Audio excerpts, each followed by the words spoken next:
Coma Recovery Scale or CRS.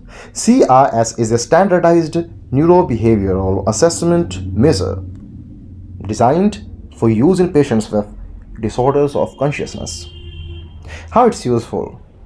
The scale is intended to be used to establish diagnosis, monitor behavioral recovery, predict outcome, and assess treatment effectiveness. Additionally, it may be used to differentiate between vegetative state and minimally conscious state. Now, areas of assessment. Following is the list of areas that are assessed with this test. Now, regarding the structure of the scale. The CRS consists of 23 items which are grouped into 6 subscales.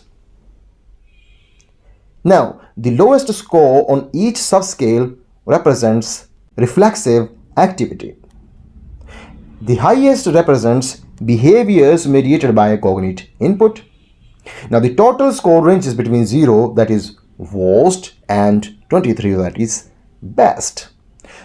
So this measure takes a minimum of 25 minutes to complete. This way, a total of score of 10 or greater indicates a diagnosis of MCS. This was all. Thanks for watching.